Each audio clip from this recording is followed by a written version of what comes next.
So welcome back for our second entry in HPE Global. As you know, this time we'll be focusing on the first of a series of sessions on scholarship. And we'll be talking today about paradigms and then focusing on two of them, post-positivism and sociomateriality, and we'll go from there. So I do want to continue to make sure that people are meeting each other. So we'll start off with an icebreaker. And for this, we'll just do the same one as last time. So your name, where you're physically located right now, and what either excites you about HPE, or what roles you have in HPE spaces. So I'll go ahead and create breakout rooms, which may get bigger if additional people log in the next few minutes. All right, welcome back. Um, so let's go ahead and do some recap of last time and tie up some loose ends. I hope you had good discussions in your breakout rooms. So as a reminder, what did we cover during our last session? So we talked through the educator's portfolio, which we said had 5 domains, and in all 5 of those domains that scholarship could be completed, and talked about how that relates to the overall structure of our course. We talked a little bit about a framework called communities of practice, and the embedded sub-idea of modes of belonging, which we said were engagement, imagination, and alignment. And then we ended by talking a little bit about job crafting, because when we spoke about communities of practice, we said that it's a social learning theory, which means that it posits that by learning we become, and by becoming we learn. And so job crafting, the act of creating relationships and experiences that help you to do what you want to do professionally, is in fact an activity that you could think of as being very impactful on identity formation. So let's think a little bit about this slide that we had to skip for time last time. And so this was to think about for you as an individual, when you reflect on crafting your educator identity, what are some experiences that you could be looking out for? And then what sort of relationships could potentially support you? And we can think about that in terms of this space that we're creating, as well as things that are available to you locally. So let's start off with scholarship and theory 1. So the objectives for this session are to recognize the dimensions along which paradigms of science differ, and we're going to pick out 4 of those today. To summarize the analysis of a medical error using post-positivism and then a separate paradigm, sociomateriality. To contrast post-positivism and sociomateriality, and then to examine what some pragmatic implications of different paradigms might be for medical education. And we'll return to some of these objectives in the future as we explore additional paradigms in the coming months. Before we go into that, I wanted to ask what the group has learned in the past about 2 terms. One is theory, and the other is conceptual framework. What have you been taught in the past about these terms, which have various definitions?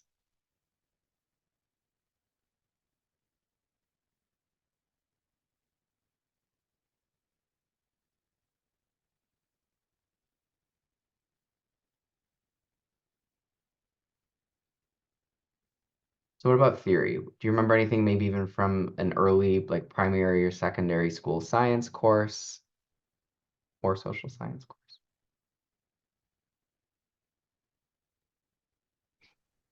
I think theory is like, well, actually, I really learned this stuff, I think, after finishing my PhD when I came across a Methods Consult podcast from Lara Barpia, and then it kind of clicked. But like, I'd always known, probably from high school, from like science, that theory is a series of statements that connect together and are true or something like that. And I didn't see how it would work in HPE at all. Yeah. So one way to define a theory would be that it describes a relationship between ideas or concepts that is useful for understanding natural, physical, or social reality, and that often we say has to be supported by a vast body of evidence for us to assign it that title of theory. This is a little different than a conceptual framework, which has definitely been variably defined. But when you think about a conceptual framework, you could think about a set of lenses that support thinking about or studying a complex problem, structure, or system. And typically, this is going to have theory embedded in it, but it may also include models, best practices, and sometimes personal observations or beliefs. Certainly, there are people who are very experienced teachers, for example, where it wouldn't make any sense for them not to draw on their personal experiences of either learning or teaching. And so we are going to make a little distinction between these and introduce a third term, which is paradigms. So in the papers that we read, they introduced these four terms: ontology, epistemology, methodology, and axiology. So what do you remember about each of those four terms from the paper? We don't have to go in order, so you can shout out whatever you remember about any of them.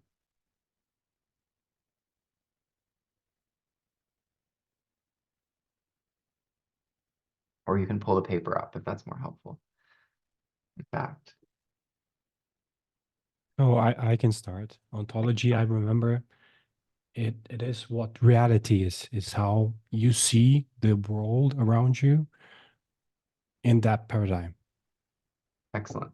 So exactly, it answers the question, what is the nature of reality and what can be said to exist? Are there other terms that people remember or with the help of a cheat sheet in the chat can define? I remember epistemology from high school philosophy, Hmm, which is how do we know things? And I remember because we studied like Kant and it was a thing, it was a journey, but is how we discover what exists and the what are the possibilities in doing that.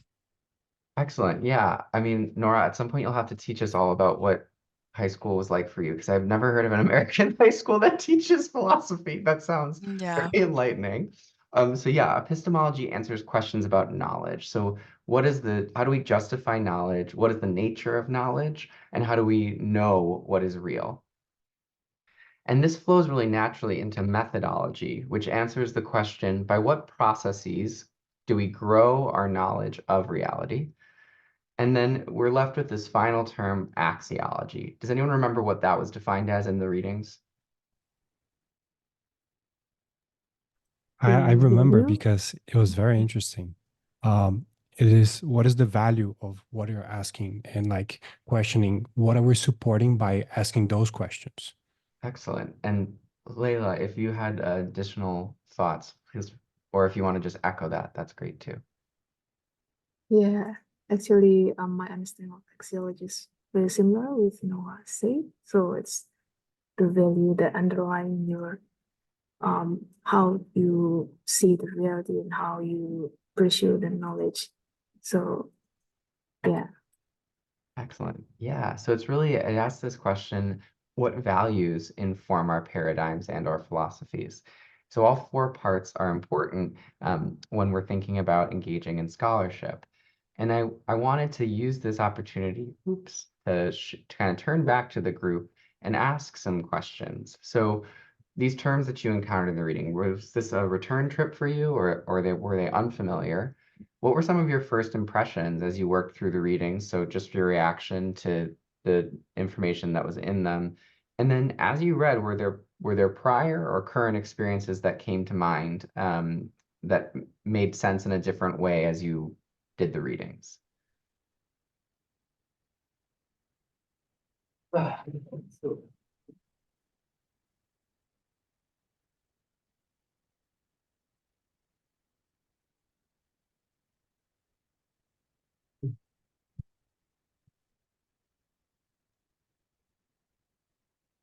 Maybe by a show of hands, hand up if this was a familiar term these were familiar terms, you already knew all four of them.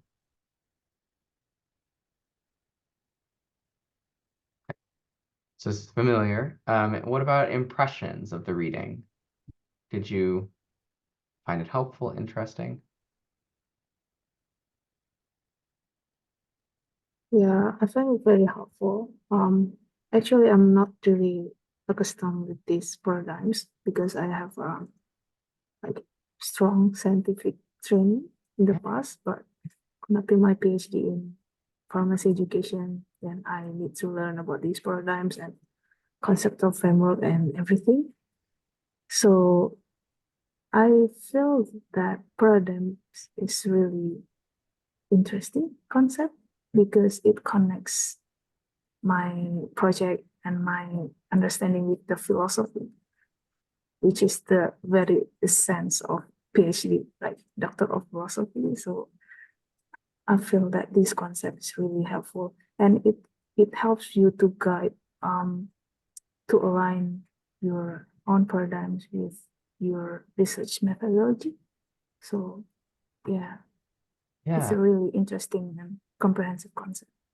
awesome. Yeah, I think that's really important. I think two really important things that came up there are if you don't know which of them you're working in, it's really hard to talk to people who are working in another.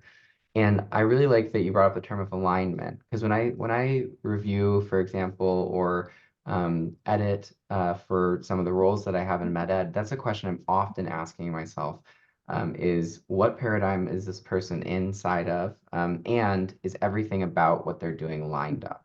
And one of the things that can threaten the publishability of a study or the ability for it to be presented is when something is coming up that makes me think that we're drawing on two different philosophies in tandem without an effort to explain, justify, or reconcile the fact that that's being done. So that's, I think, a really, really important term to keep in mind, alignment. So let's talk about post-positivism, because I'm guessing you're not the only person who this feels like something very familiar to, because many of us do start off as natural scientists as we enter into the health professions. What does the group remember about the ontology, epistemology, methodologies, and axiology of post-positivism?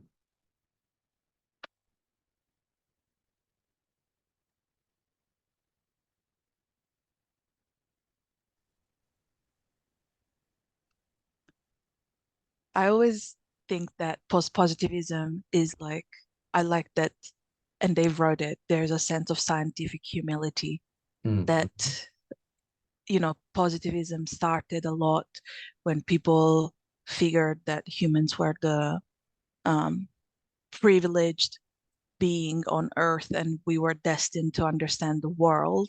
And then with post-positivism, they realized, oh, wait, maybe it's not that easy. So ontologically, post-positivism is similar to positivism in that there is a true single individual truth, but it cannot be known. Yeah, exactly.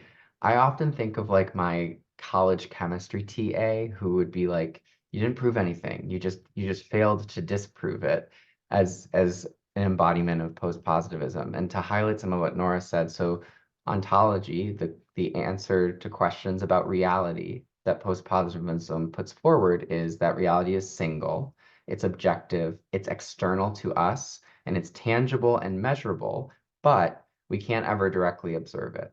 And thus we observe it through inferences. It also has some important takes on the nature of knowledge that Nora sort of started to allude to. So what's the epistemology of post-positivism? I think it's deductive. Good. So it's often used as like a hypothetico-deductive approach. Deductive, yeah. Starts with the hypothesis and the research will prove whether the hypothesis is accepted or not. Excellent. And I think aligned with that and aligned with Nora's comment about scientific humility, the epistemology of post-positivism says knowledge is not static. It can be overturned by any discovery. And they give that example of the swans. They say if you saw 1,000 or 100 white swans, you only need to find one black one to realize that you can no longer say that all swans are white. And that is a stance on knowledge that's embedded in all sorts of parts of post-positivism. And so In that sense, what theories are attempts to organize what is currently known, and our role is to constantly test them in an effort to disprove them.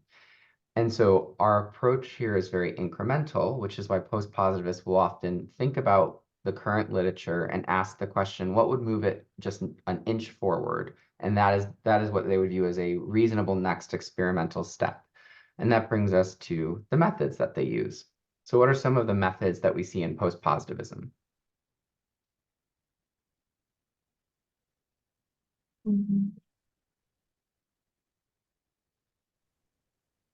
This is Emily. I Yeah. guess I think of the primary methodology as falsification. You can't prove something to be true, but you can prove something to be false. So if you have this objective reality that's ultimately unknowable, it's infinite, but you can chip little pieces off of it to say that this isn't true, but you can't say that something is true.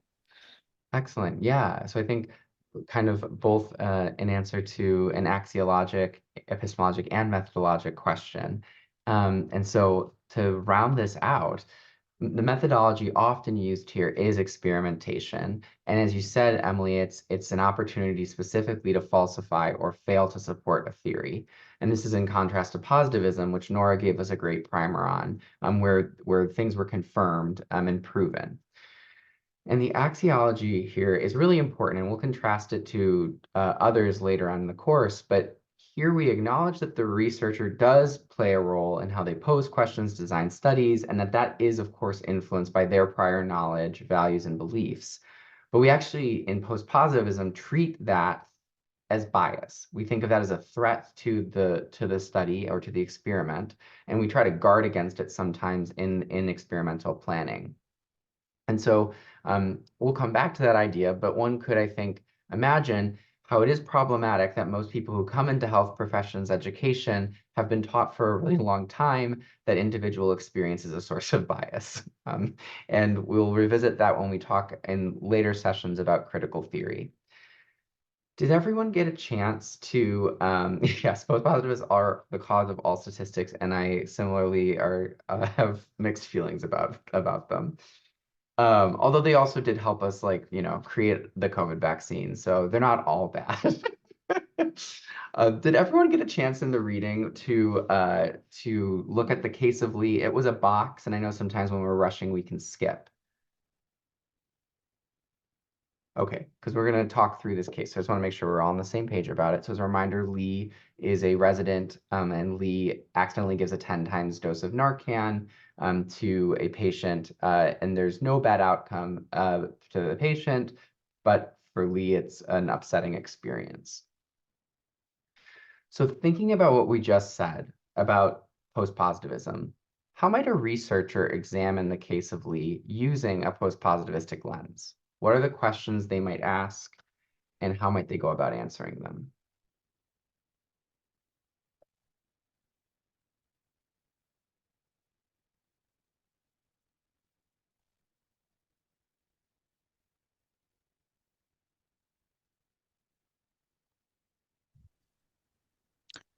This is tricky. I wonder if we could set up like a simulated exercise in which we get a half a dozen, maybe more, interns or whatever Lee was to do the same thing and see if they all make the same mistake, and then we figure out that something's missing, maybe clear labeling of things.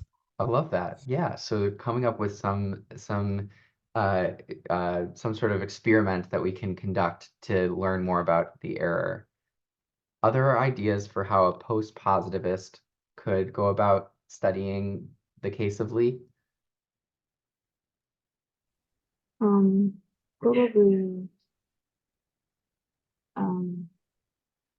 so because Lee is encountered an accident, so probably whether the accident influence or affect the perception of Lee's competence or Lee's performance as a resident.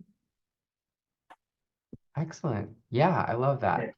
So what the paper ends up going into in the second half is how would a post-positivist analyze the case of Lee? And what they say is, well, let's imagine how they'd start. So a post-positivist would begin with a clear research question. So in this case, the research question could be, does disclosure of an error influence supervisor perceptions of trainee competence? Post-positivist thinks a lot about theoretical foundation because, as we said, their underlying feelings about knowledge are that we incrementally gain knowledge, and so they would want a strong theoretical foundation for this study. And so they might learn, for example, about theories of impression formation, and that those suggest that our interpretation of a given event depends on what we know and infer about a person. And as we talked about early on, this would then lead to generating hypotheses. In the best deductive reasoning, those would be have critical predictions that were in opposition to one another. And the hypothesis, let's say, could be a trainee who has disclosed an error is less likely to be judged as competent than an identically skilled trainee who has not disclosed an error. And you can see how these three things are in alignment with each other. And then this would manifest in methods. Lots of different ways, but the paper imagines a two-phase sequential mixed method study, which I think does bring up the important point that qualitative research can be post-positivist. It's not particularly common in the modern day, but it is absolutely possible. So it's not that quant is post-positivist and qual is other things. They actually do talk to each other. And so let's say phase one here could be that there's assessors who are asked to rate competence of someone in a video. It's an experimental condition, like almost like Nora's imaginings, where half the people are told that this trainee disclosed an error, half will receive no information. And then be the control arm. And then in phase two, they would do a think aloud with supervisors. There would be a very protocolized interview where a case involving an error is recounted, and the supervisor talks through how they might rate the trainee's competence. What would we do in a post-positivistic paradigm to make sure this was rigorous? Well, you'd make sure the videos were totally identical across the study arms to make sure you weren't introducing any variation there. The experimental and interview protocol would likely be very piloted before the study launch. You, as the person asking the question, might even ask a research associate to be the one executing everything about the study for fear that you could inadvertently bias data collection because you have a hypothesis coming through the door. And then the sampling and planning would be all about how do we make it generalizable. So big numbers, multiple specialties, as many sites as we can to make sure that none of those other factors are actually what's explaining what's going on, because that is biasing in post-positivism. And then the outcomes would be we'd either reject the hypothesis or fail to reject it. And regardless, we would be contributing something to our understanding of impression formation and how people judge competence. So by a show of hands, for how many people does this feel, maybe it's in a new setting, but this process feels similar to something you've learned at some point in your career?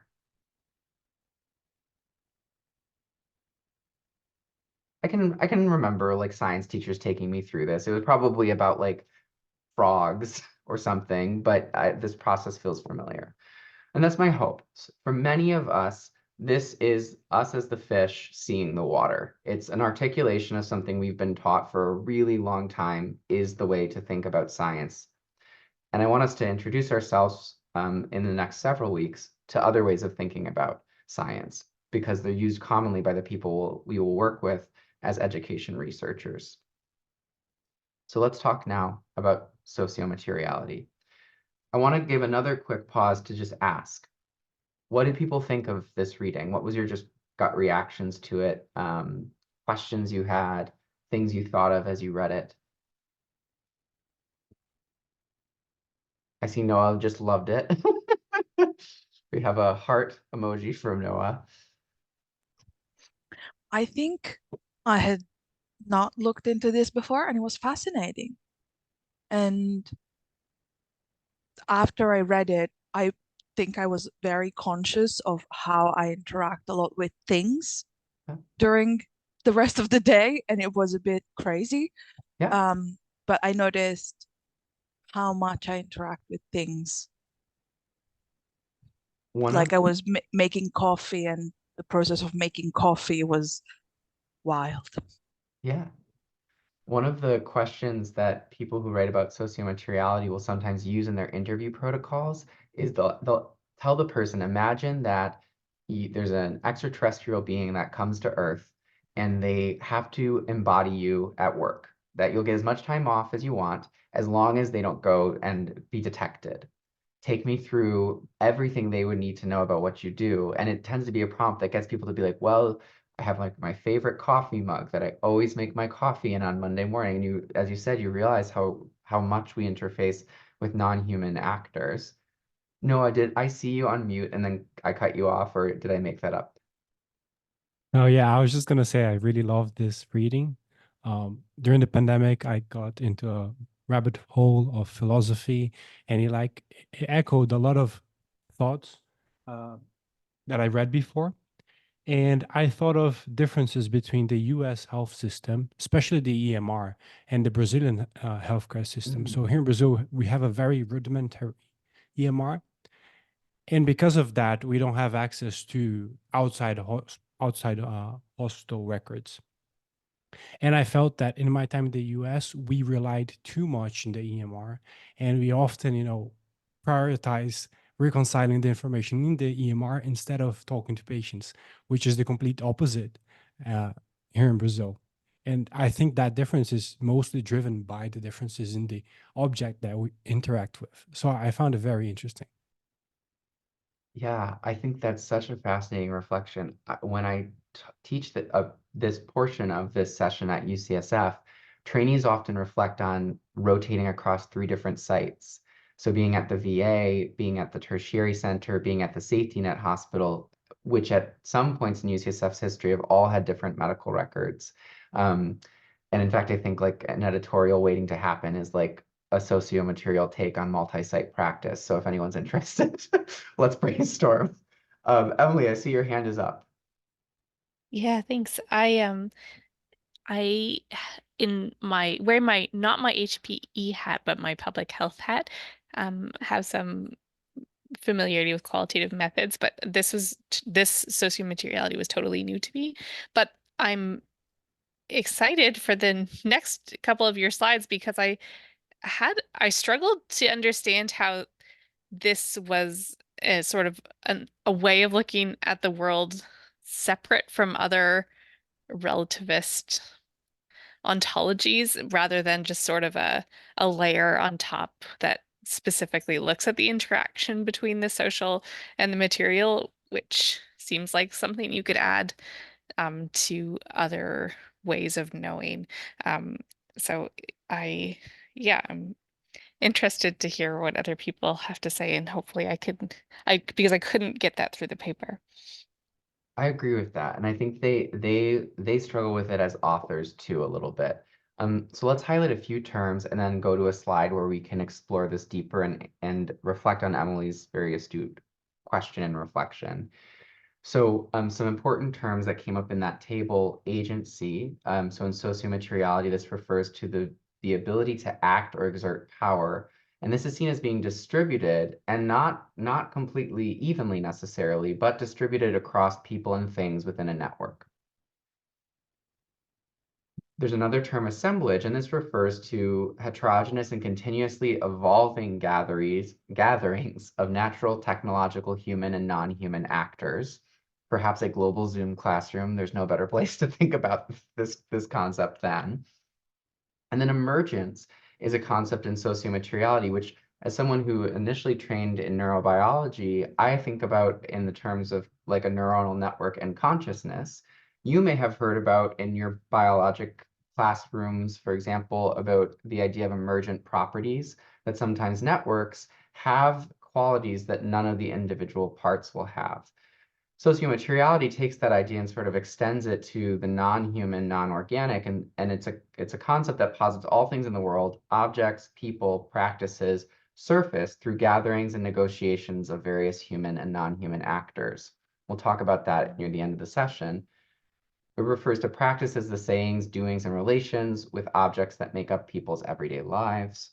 And then this concept of symmetry comes up, which I tend to agree with Emily is the contribution here that's most meaningful. And makes this a little bit different than some of the other truly philosophical ideas that we'll encounter during the scholarship sessions.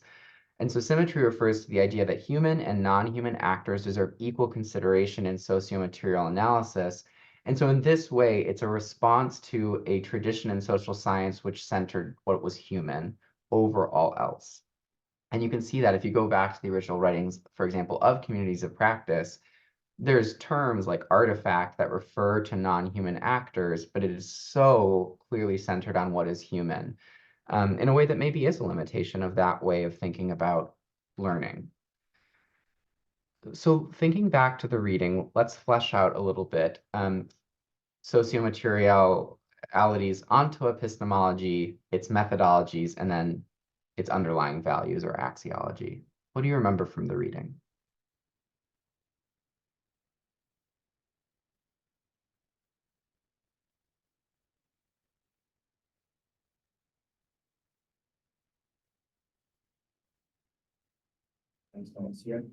From what I know from my knowledge, I think sociomateriality do not really separate the known and the knower.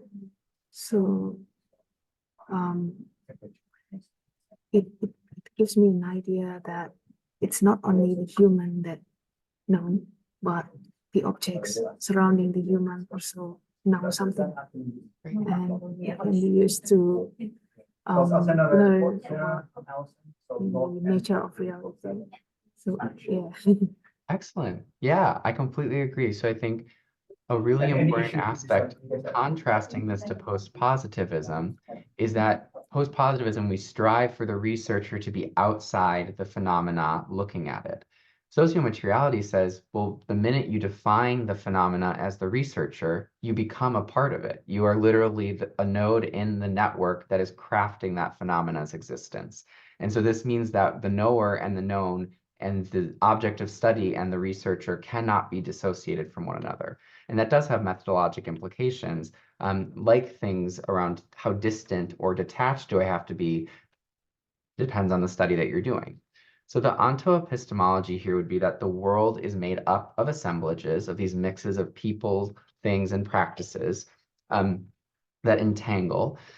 And all things in the world emerge as the result of these activities and connections between things and people. And that includes your research study if you're taking a sociomaterial approach to it. Human and non-human elements both possess agency, as we referred to, and therefore are symmetrically productive of reality.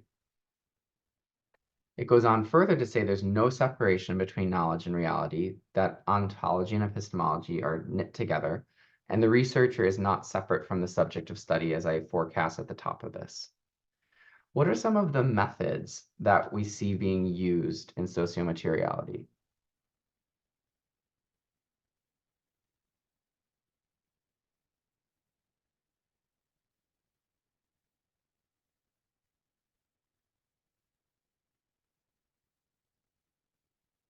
Can you use observation?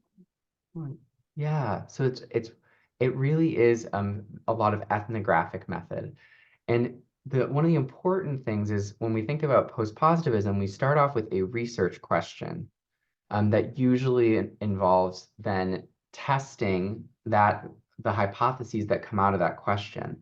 And the directionality is a little bit different with sociomaterial approaches in the sense that because they are so observational, what they often begin with is noticing that something is happening, that a network is producing some sort of outcome or phenomenon, and then going backwards and trying to understand it through ethnographic observation. And so what are the values here? So that their human and non-human materials are both important is probably the biggest underlying value, and that they can consolidate or resist power. And that we should examine both of those because that's actually the way to understand the world the best we can. So that's a value statement. It's a position. Despite this, they do make it very clear in the paper that that doesn't mean that like we care as much about the trash can as we do about like the people using it. We still center humans and they remain the core of why we seek to understand, but nevertheless, they acknowledge symmetry. And so how might we look at the case of Lee using sociomateriality?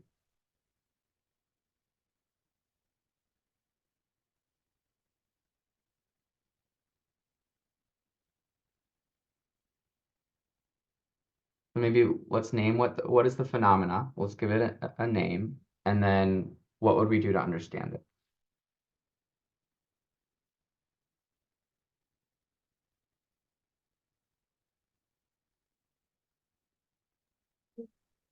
Probably it will focus on the label,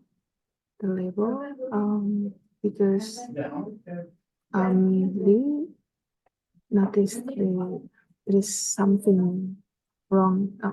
No, like the important factor in this incident is the level. So we noticed that he was supposed to inject the other product through the level.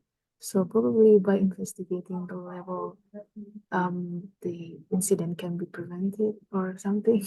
Yeah, that's a great example. So starting off with the phenomenon, I think you said error a few times. So we could call this a medical error is the phenomenon, and maybe even more specifically, overdose of Narcan. That's our phenomenon. And then we would go into the environment to observe things. And I really like that you picked something non-human to start with. So absolutely, looking at the label could be one of the things that is observed closely in a sociomaterial study. Whereas some traditional social science paradigms would just interview Lee and the patient and the attending. What are other things we might observe using a sociomaterial paradigm?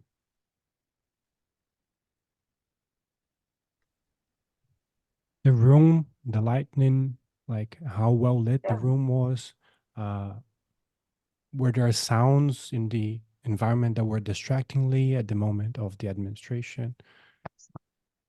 Excellent, 100%. So if you ever read a sociomaterial study, they often either include or have supplemental like photographs of the thing being studied to try to capture that sort of data. And so sociomaterialists would start by conceptualizing the scenario as something that emerged through an assemblage of human and non-human actors. So it would say Lee's error is the emergent property of this system, this network of humans and non-humans, in which Lee is one node.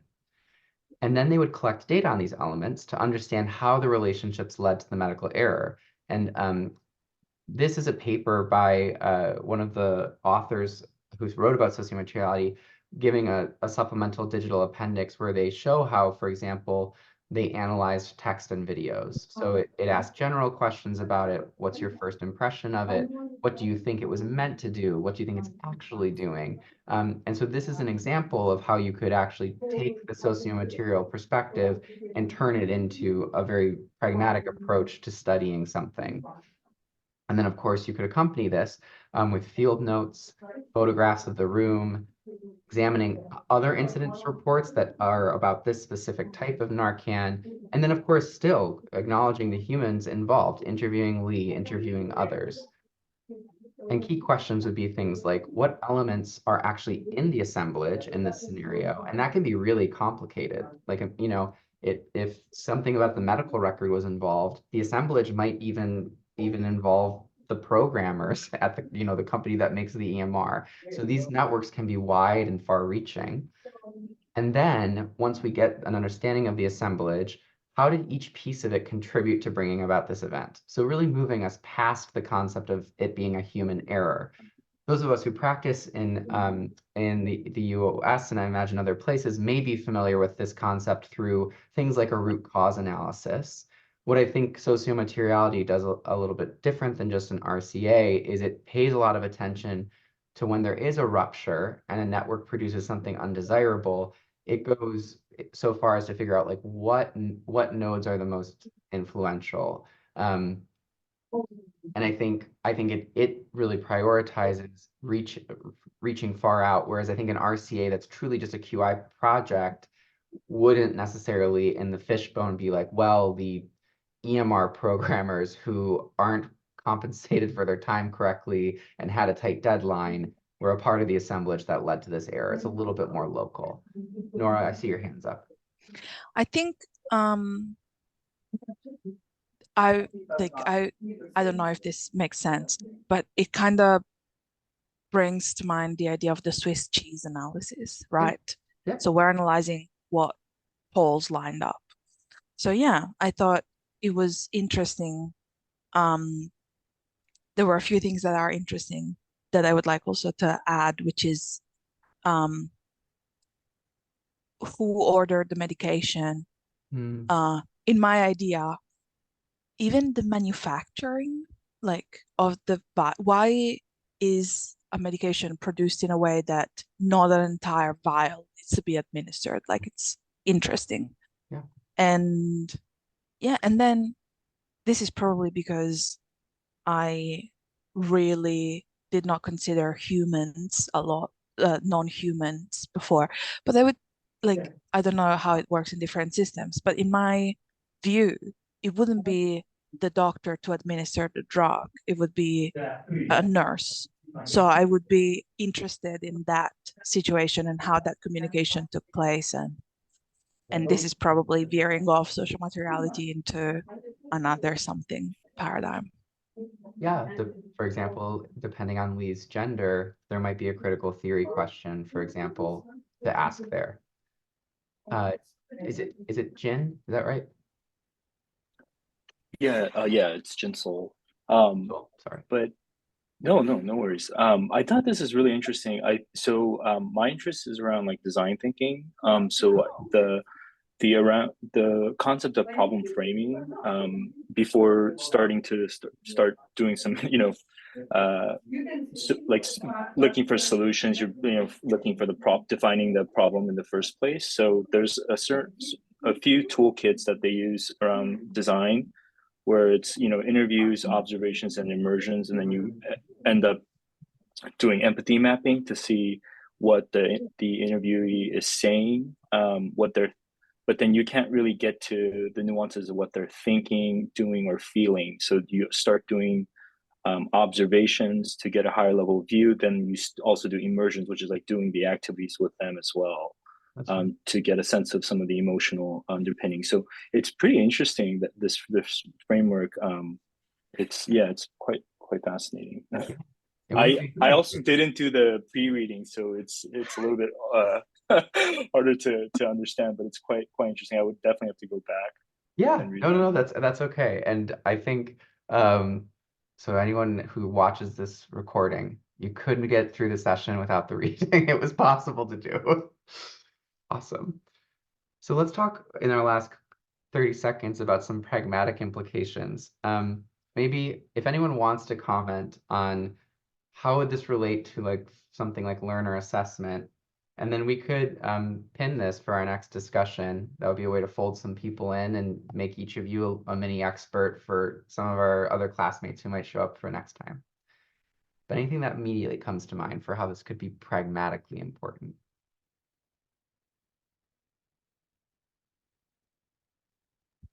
Well, depending on what paradigm you align with, the studies you're going to make are entirely different. And they're also going to have different claims at what they're adding to the field. Yeah. And I think harkening back to your reflection on making your coffee in the morning, Nora, there's like interesting questions that I think about with learner assessment. That's like, if there's an ontologic question about the nature of competence, for example, and it's like, well, if I can't do something without coffee in the morning, does that make me not competent because in this specific state, I'm no longer able to do this cognitive task? Or if I've been up for 36 hours and can't do something, does that actually mean I'm not competent? Or is competence only measured in certain contexts? So I think there's lots of actual implications. So let's make sure we come back to this next time, because I want us to not just know how to use these in scholarship, but recognize how these viewpoints impact the way we move about the world all the time. And that closes our time together. Thank you so much for being here. It was great to see everyone, and I can stay on for a few minutes for any additional questions or feedback.